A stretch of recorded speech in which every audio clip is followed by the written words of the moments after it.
नमस्कार, स्वागत है आपका। आप देख रहे हैं इंडिया बोल रहा है। मैं हूं आपके साथ विवेक शांडिल्य। ईरान के हालात ठीक नहीं है, गृह युद्ध जैसी स्थिति बन गई है, लाखों लोग सड़क पर हैं और ईरान में हालात बांग्लादेश जैसे दिख रहे हैं। खामनेई की तख्ता पलट की जा सकती है या खामनेई को देश छोड़ना पड़ सकता है। और इस तस्वीर के पीछे एक नाम जो चर्चा में है वो है अमेरिकी खुफिया agency CIA। PCR please visual जरूर रखें। ये देखिए तस्वीरें, मैं इस तरफ आ जाता हूं। ये देखिए तस्वीर ईरान की, आगजनी, बवाल, पत्थरबाजी, हिंसा, गोलीबारी, हत्या, सब कुछ ईरान में इस वक्त देखने को मिल रहा है। खामनेई सरकार बहुत कोशिश कर रही है कि इस प्रोटेस्ट को दबा दिया जाए, लेकिन लोग बहुत गुस्से में हैं। दो कारण हैं। एक तो वहां की सरकार को लेकर एंटी इनकम्बेंसी बहुत जबरदस्त तरीके से है, और सेकंड रीजन जो दुनिया भर के विशेषज्ञ मान रहे हैं, जान रहे हैं कि इस प्रोटेस्ट को हवा देने के लिए, इस विरोध को हवा देने के पीछे कहीं ना कहीं अमेरिका के हाथ है। हालांकि किसी पुख्ता दस्तावेज में इस बात का जिक्र नहीं, कोई सबूत नहीं है, लेकिन अगर इतिहास उठाकर देखें तो क्या नजर आता है। पिछले 100 साल में दुनिया में जितने तख्ता पलट हुए, उनकी फाइलों को पलटेंगे तो एक नाम बार बार सुनाई देता है, वो है CIA का। बांग्लादेश में करीब 1 साल पहले तख्ता पलट की स्क्रिप्ट अगर आज उठाकर आप देखेंगे, शेख हसीना सरकार का तख्ता पलट हुआ। वहां की कमान संभाली मोहम्मद यूनुस ने। कहते हैं ये वही यूनुस है जिसे अमेरिका के इशारे पर नोबेल मिला। ये कई सालों तक अमेरिका में रहा। इससे पहले इराक, नेपाल में भी देख लीजिए। यहां तक कि बांग्लादेश में जो हुआ उस पर तो मोहर वहां की प्रधानमंत्री शेख हसीना ने लगाई। प्रधानमंत्री इसलिए क्योंकि वो अभी तक प्रधानमंत्री हैं भारत की नजर में। शेख हसीना ने कहा कि सेंट मार्टिन आइलैंड उनसे मांगने की कोशिश में था अमेरिका। अमेरिका ने कहा था सेंट मार्टिन आइलैंड आप मुझे दे दीजिए और वहां पर कुछ नहीं होगा। ये क्लियर एलिगेशन से शेख हसीना की तरफ से लगाया गया और बाकायदा इसके ऊपर एक किताब भी छपी है। इसके बाद आप भारत के पड़ोस में देखिए, आप नेपाल देख लीजिए, आप श्रीलंका देख लीजिए, बांग्लादेश की स्थिति हमने आपको बताई दी, पाकिस्तान देख लीजिए। सबसे लोकप्रिय लीडर इमरान खान जेल की सलाखों के पीछे है। इलेक्शन रिग्ड है और शहबाज शरीफ और उसके ऊपर बैठा है मुल्ला मुनीर, जो कि व्हाइट हाउस का बेहद खास है। यानी कि फंडिंग करो और सरकार के खिलाफ प्रदर्शन को बड़ा कर दो, जिससे वहां की जो पॉलिटिकल विंग है या जो सत्ता है वो आपके कंट्रोल में आ जाए। और ईरान में भी कुछ ऐसा ही हो रहा है। खामनेई के खिलाफ माहौल बना हुआ है, लेकिन इसे और हवा देने की कोशिश की जा रही है। तो आज इसी पर करेंगे सबसे बड़ी चर्चा। क्या ईरान में उथल पुथल और सिविल वॉर के जो हालात बने हैं उसके पीछे अमेरिका है, या सिर्फ ईरान की पॉलिसी जिम्मेदार है। और देखेंगे ईरान और अमेरिका कभी दोस्त हुआ करते थे, लेकिन अब दोनों के बीच कांटे की दुश्मनी है। बड़ी डिबेट इंटरनेशनल पैनल के साथ, दुनिया भर से गेस्ट हमारे साथ जुड़ेंगे। ईरान में इस वक्त जबरदस्त प्रदर्शन देखने को मिल रहे हैं। तस्वीरें आपके सामने हैं। कहा जा रहा है जिंजीज ने खामनेई सरकार के खिलाफ मोर्चा खोल लिया और इसके पीछे ट्रंप युग की नीति और CIA की परछाई का दावा भी किया जा रहा है। इससे पहले बांग्लादेश, इराक, नेपाल, हर जगह सत्ता बदली और हर बार उंगली अमेरिका पर उठाई गई। क्यों अमेरिका से सुपर पावर तमगा छिपाने की बौखलाहट में तेजी से मजबूत होते देश में अस्थिरता पैदा करके क्या उसे जानबूझकर कमजोर किया जाता है? ऐसे आरोप लगातार अमेरिका पर लगाए जाते हैं। तो सवाल यह है कि क्या वाकई ईरान में इतना जबरदस्त घरेलू असंतोष है या फिर बाहरी दखल भी है? कहते हैं ईरान में जिंजीज की बेचैनी बहुत बढ़ गई है, महंगाई बहुत जबरदस्त है, पाबंदियां बहुत ज्यादा हैं, सोशल मीडिया पर आरोप है, दौर है आरोपों का, ट्रंप काल की मैक्सिमम प्रेशर की नीति है। आरोप यह भी है साइबर इन्फ्लुएंस और नैरेटिव सपोर्ट है। काउंटर यह है युवा असंतोष के अपने घरेलू कारण हैं जिससे यह प्रदर्शन हो रहा है। सवाल यह ईरान में प्रदर्शन से कितना भीतर से और कितना बाहर से सपोर्ट है। अगर बाहरी हाथ नहीं है तो हर बार वही आरोप क्यों है? क्योंकि जिस ईरान की इकोनॉमी अभी स्लो डाउन के दौर पर गुजर रही थी, महंगाई अचानक वहां पर काफी ज्यादा आ गई थी, खामनेई के खिलाफ असंतोष उभर रहा था। और अगर पुरानी स्क्रिप्ट देखें तो लगता है कि तख्ता पलट की जो सारी कोशिशें एक साथ एक जगह केंद्रित हो रही हैं, जिसे खामनेई की सत्ता चली जाएगी, खामनेई को उखाड़ फेंका जाएगा। बिना किसी संदेह के ईरान में हिंसा के पीछे जो स्थिति अभी नजर आ रही है, कहीं ना कहीं उसका कनेक्शन यूएस से जाकर लगता है। बांग्लादेश को एग्जाम्पल के तौर पर लीजिए। शेख हसीना सरकार का तख्ता पलट किया गया। बांग्लादेश में सत्ता परिवर्तन का आरोप लगा। लोकतंत्र बनाम जियोपॉलिटिक्स के खींचतान में विदेशी दबाव नजर आया। काउंटर यह दिया गया कि घरेलू राजनीति है, चुनावी समीकरण है और शेख हसीना सरकार बहुत ज्यादा तानाशाही हो गई थी। फायदा क्या हुआ और किसको हुआ?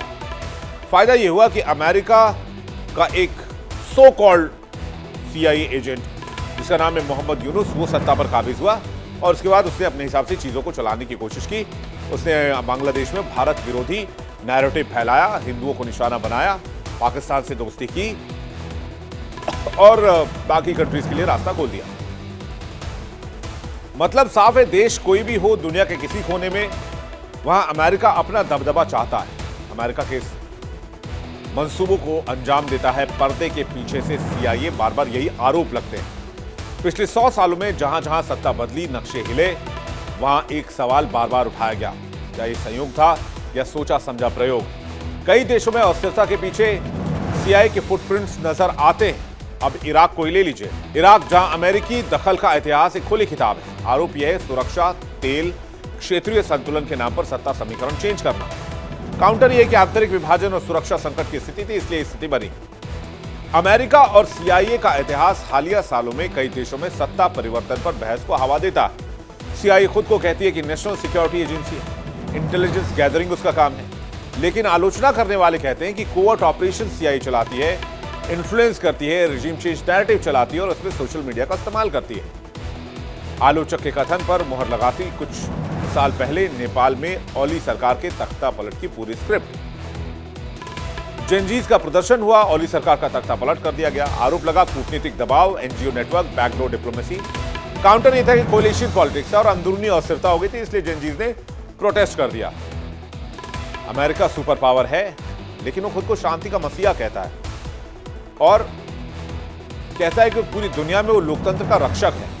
लेकिन वहीं सेम टाइम में यह भी एलिगेशन लगता है कि हर जगह तख्ता पलट वाली साजिश के पीछे कहीं ना कहीं CIA का हाथ होने की आशंका जताई जाती है। सत्ता परिवर्तन के लिए हिंसा किसी देश में हो, रिमोट कंट्रोल या पर्दे के पीछे से नाम बार बार अमेरिकी डीप स्टेट का ही आता है। विदेश मामलों के जानकार संजीव श्रीवास्तव ने ऐसा ही दावा किया, आपको सुनवाते हैं। जो रिजीम चेंज को कराने की जो भी साजिशें यूनाइटेड स्टेट्स ऑफ अमेरिका के डीप स्टेट के द्वारा रची जाती हैं, उसमें सेंट्रल इंटेलिजेंस एजेंसी यानी CIA की सबसे बड़ी भूमिका होती है और अमेरिका की जो अन्य एजेंसीज भी इस पूरी प्रक्रिया में गुप्त रूप से शामिल होती हैं।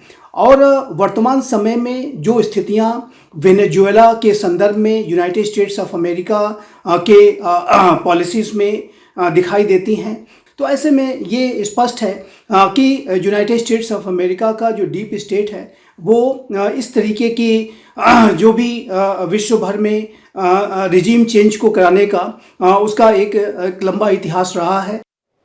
दावा किया जाता है कि अमेरिका एक पैटर्न पर काम करता है। हर तख्ता पलट के पीछे एक थ्योरी होती है।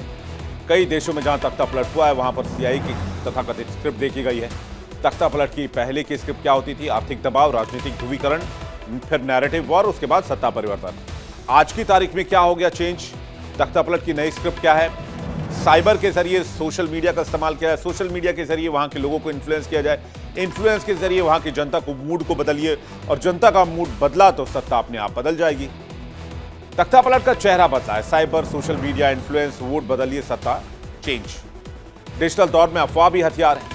ईरान हो, एशिया हो, आरोप बार बार वही है, जवाब अलग अलग है, अंतिम फैसला आसान नहीं है। हर तख्ता पलट के पीछे अमेरिका और CIA की साजिश का सहयोग नजर आता है। लेकिन क्या ये सिर्फ सहयोग है? लेकिन जब इतिहास सवाल उठाता है तो चुप्पी नहीं, जवाबदेही जरूरी हो जाती है। आप ईरान और इसके इतिहास को भी देखेंगे, अमेरिका के इतिहास को, तो 1979 से पहले ईरान और अमेरिका के रिलेशंस बहुत अच्छे थे। इस्लामिक क्रांति के आने के पहले, जब वहां पर शाह पहलवी की सरकार हुआ करती थी। शाह पहलवी अमेरिका के बहुत क्लोज माने जाते थे। ये वही दौर था जब अमेरिका ने ईरान में बाकायदा परमाणु कार्यक्रम शुरू करवाए। लेकिन 1979 में जब शाह पहलवी के खिलाफ वहां के लोगों का गुस्सा बहुत बढ़ गया, वहां के लोगों ने राजशाही का विरोध किया। शाह पहलवी राजशाही शासन जो है चलाते थे 1979 तक। 1979 में जब इस्लामिक क्रांति हुई तो वहां पर फिर खामनेई की वापसी हुई, क्योंकि खामनेई को उससे पहले 1942 में खमैनी को, आयतुल्लाह खमैनी वो जो उस समय 1979 में वापस आए, वो 1942 में उनको ईरान से बेदखल किया गया था। और जब वो वापस लौटे फिर इस्लामिक क्रांति आई। इस्लामिक क्रांति आई तो फिर एंटी अमेरिका नैरेटिव 1979 से 2026 तक, आज तक टिल डेट चलाया जा रहा था। रिलेशंस पिछले 1-1.5 दशक में बहुत खराब हो गए, स्पेशली साल 2002 के बाद। और आज की तारीख में ऐसा लग रहा है कि शाह पहलवी वाला दौर एक बार फिर से ईरान में लाया जा सकता है। अब इससे आप सोच रहे होंगे भाई अमेरिका क्यों करेगा? जाहिर सी बात है, आपका सवाल जायज हो सकता है कि अमेरिका का इंटरेस्ट क्या है। बेसिक से 2 इंटरेस्ट नजर आते हैं। पहला इंटरेस्ट ये कि ईरान परमाणु बम ना बनाए, परमाणु कार्यक्रम आगे ना बढ़ाए और ईरान की सत्ता जो है वो अमेरिका के कंट्रोल में रहे, जिससे ईरान के तेल को अमेरिका कंट्रोल करे, ईरान की इकोनॉमी को अमेरिका कंट्रोल करे और इससे यूएस कंपनीज को फायदा हो। पहला। लेकिन इससे भी ऊपर एक और नैरेटिव है। वो नैरेटिव ये है कि आज की तारीख में इजराइल का अगर कोई सबसे बड़ा सो कॉल्ड बहुत बड़ा दुश्मन है तो वो है ईरान। अगर ईरान में कोई प्रो अमेरिकी गवर्नमेंट आ जाती है तो फिर इजराइल को कोई खतरा नहीं रहेगा, फिर इजराइल पूरी तरीके से सेफ रहेगा और ईरान का परमाणु कार्यक्रम भी वो अमेरिका उसको मॉनिटर कर पाएगा और अपने हिसाब से चला पाएगा। ये 2 मेन पहलू नजर आते हैं कि अमेरिका इसके पीछे हो सकता है। लेकिन एक और बहुत बड़ी वजह यह है कि वहां पर ईरान में अनरेस्ट बहुत ज्यादा है, महंगाई बहुत ज्यादा है। 2,45,000 रियाल के आसपास $1 की कीमत इस वक्त है ईरान में। पीने के पानी की किल्लत बहुत जबरदस्त हो गई है। वहां का जो मेजर डैम है, जो वाटर रिजर्वायर है, वो ऑलमोस्ट सूख चुका है, उसमें पानी बिल्कुल नहीं है। इसके अलावा लोगों के पास रोजगार की बड़ी दिक्कत है, महंगाई की बड़ी दिक्कत है। तो ये एक पौधा तो था लेकिन उसको एक तरह से बहुत बड़ा वृक्ष बना दिया गया और पैन ईरान इस वक्त प्रोटेस्ट चल रहा है और बहुत हद तक मुमकिन है कि शायद ही मौजूदा सरकार, मौजूदा रिजीम उसको कंट्रोल कर पाए। क्या इसके पीछे अमेरिका से बातचीत करने के लिए मेहमानों का एक बड़ा पैनल इस वक्त हमारे साथ जुड़ रहा है। हमारे साथ मेजर जनरल अनुज माथुर जुड़ रहे हैं, रुद्रराज हैं और रक्षा विशेषज्ञ हैं। स्वागत है आपका। प्रोफेसर स्वर्ण सिंह हमारे साथ जुड़ रहे हैं, school of international studies JNU में प्रोफेसर है। स्वागत है सर आपका। पूर्णिमा नाथ हमारे साथ जुड़ रही हैं, रिपब्लिकन पार्टी के नेता हैं। और डॉक्टर धीरज कौल थोड़ी देर में हमारे साथ कनेक्ट करेंगे, भू राजनीतिक विशेषज्ञ। आप हमारे साथ थोड़ी देर में जुड़ेंगे।